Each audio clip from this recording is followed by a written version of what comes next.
These are daily affirmations you can speak over yourself from the book Captivate, The Science of Succeeding with People by Vanessa Van Edwards.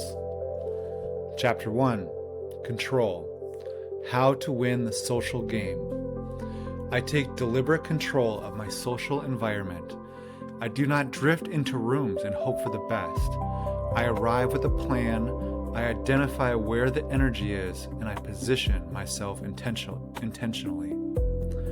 I know the sweet spots in any room, the places where connections are made rather than avoided. I plant myself there. I work with the social geography rather than against it. I am selective with my time and honest about where I thrive. I say yes to the interactions where I bring my best self. That selectivity is not antisocial, it is strategic. Charisma is not a fixed trait I was either born with or denied. It is a set of skills I am learning, practicing, and improving every single day. I am becoming more captivating on purpose. Chapter 2, Capture.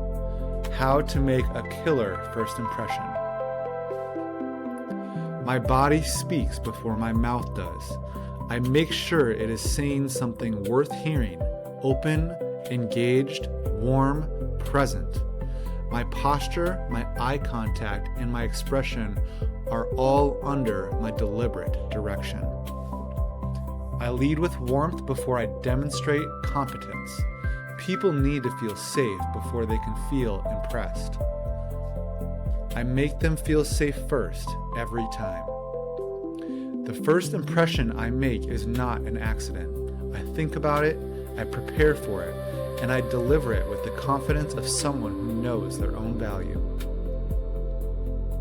I look for the best in people immediately and let it show on my face.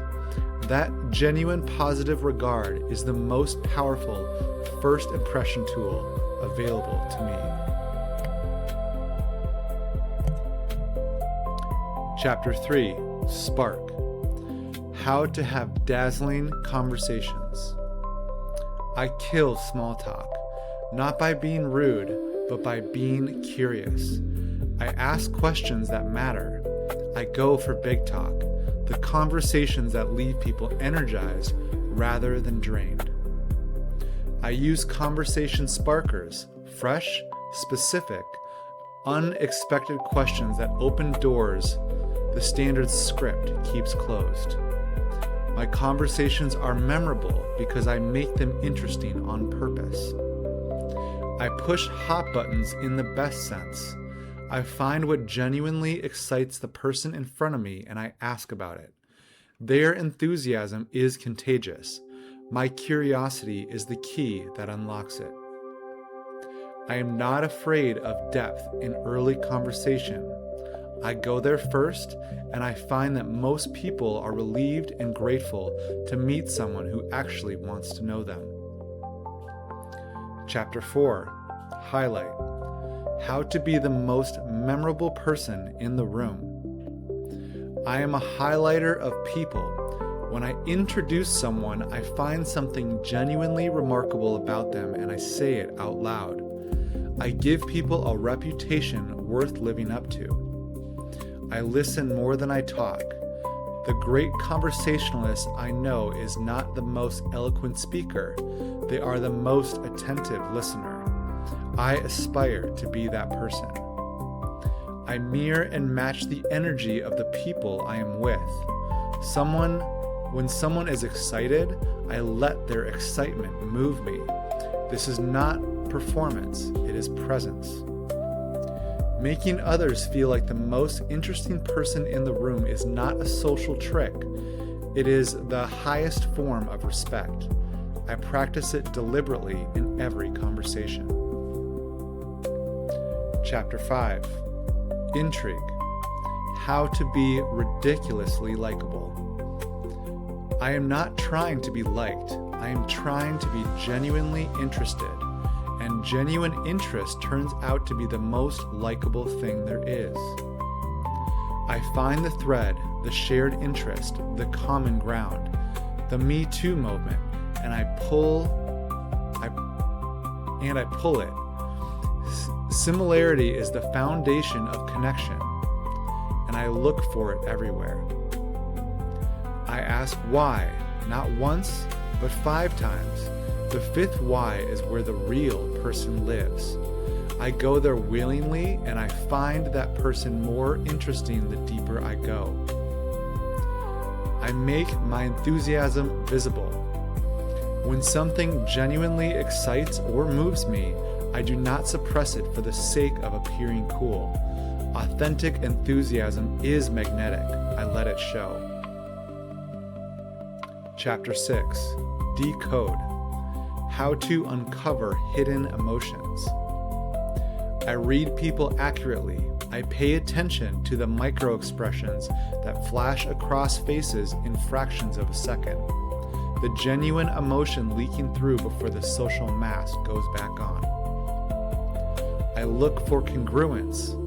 When what someone says matches what their face and body are expressing, I believe them. When it doesn't, I get curious rather than confrontational.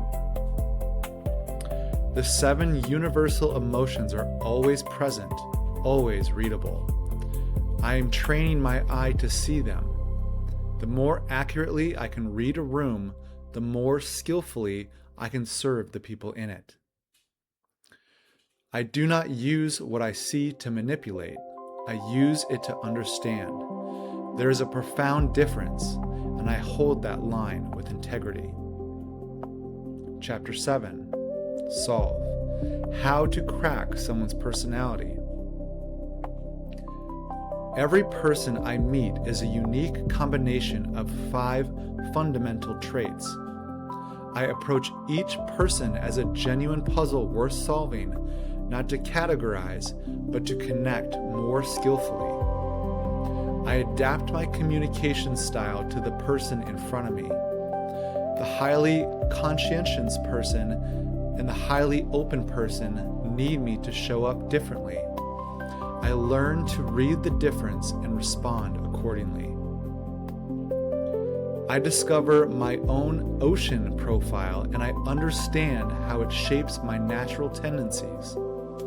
I play to my strengths and I actively work on the areas where I have room to grow. Knowing someone's personality type is not a shortcut to knowing them. It is the beginning of a more informed curiosity. I use it to ask better questions, not to stop asking. Chapter 8. Appreciate. How to get the best from people. Everyone has a primary value, the resource they are most motivated by. I take the time to discover what that is for the people in my life, and I speak directly to it. I give people what they actually need, not what I would need in their position. This is the fundamental shift from self-referential generosity to other-centered service. I make that shift deliberately. I make people feel valued in the specific way that feels like value to them. That specificity is what transforms a kind gesture into a genuinely meaningful one. The greatest gift I can give anyone is meeting their primary need.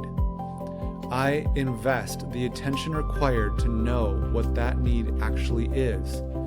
That investment pays compound interest in every relationship. Chapter 9. Value. How to get along with anyone. I find the primary value in everyone I need to work with, even the difficult people, especially the difficult people. Understanding what drives someone is the beginning of working effectively with them.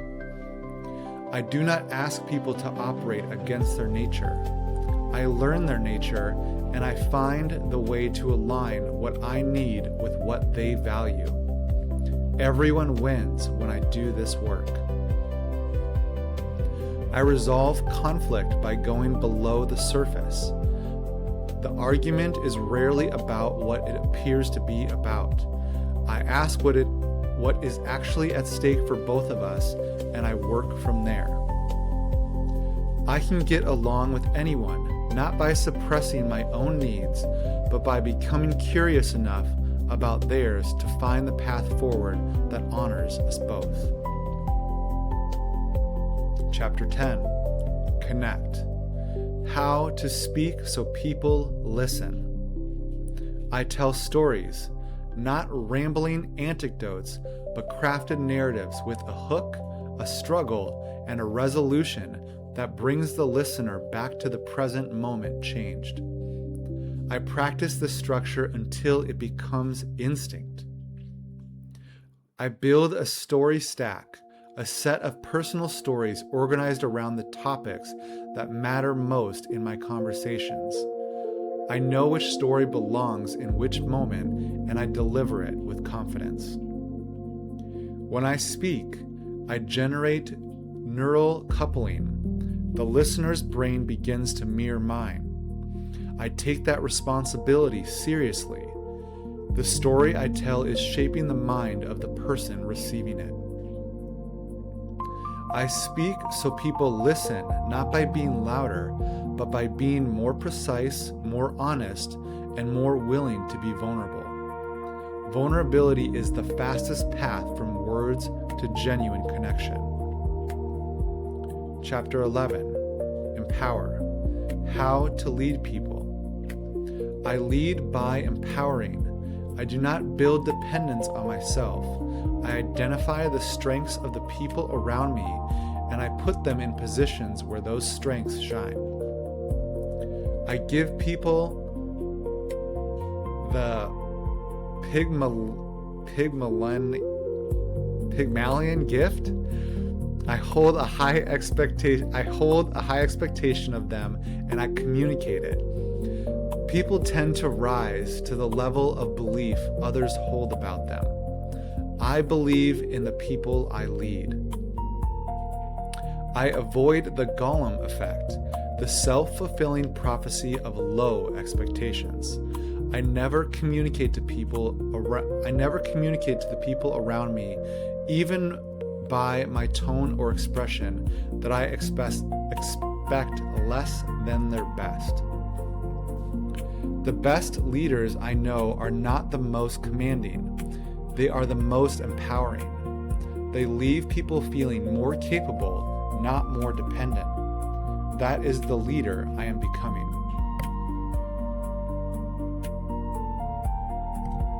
Chapter 12.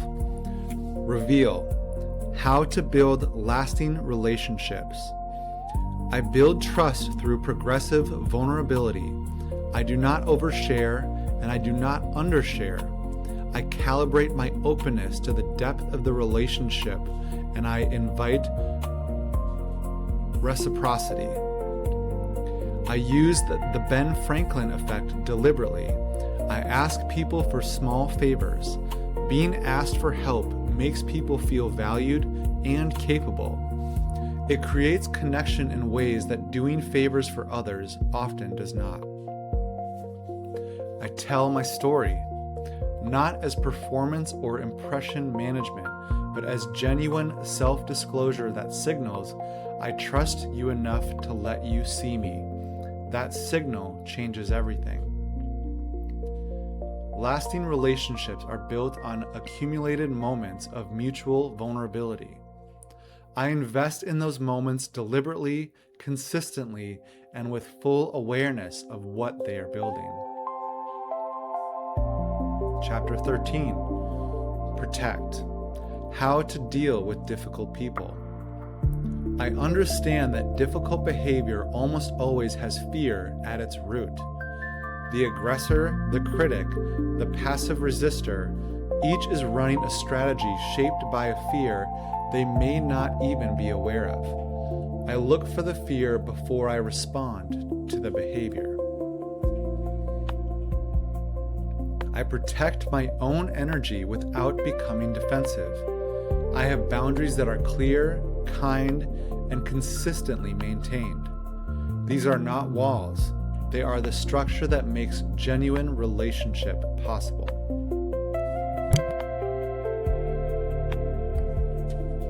I do not take difficult people personally. Their behavior is a data point about their inner life, not a verdict about mine. I receive it accordingly. I am a nurturer, not an enabler. I offer support and compassion without absorbing dysfunction. I can hold both simultaneously, and I practice doing so. Chapter 14, Engage. How to turn people on. I practice attunement. I show up to every interaction genuinely interested in the person in front of me, their experience, their needs, their becoming. That interest is not a technique. It is a way of being.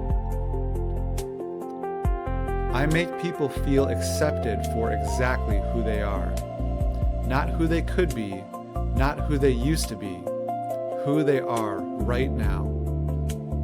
That acceptance is the rarest and most powerful gift I can offer. I show that I like people. I do not assume they know. I say it, I demonstrate it, I make it visible. Reciprocity is a law. When people feel liked, they like back. The greatest gift I can give anyone I encounter is to help them feel known, accepted, and valued. That is the work of engagement at its deepest level. I commit to doing that work in every relationship I am given. I hope this blesses you. Grace and peace.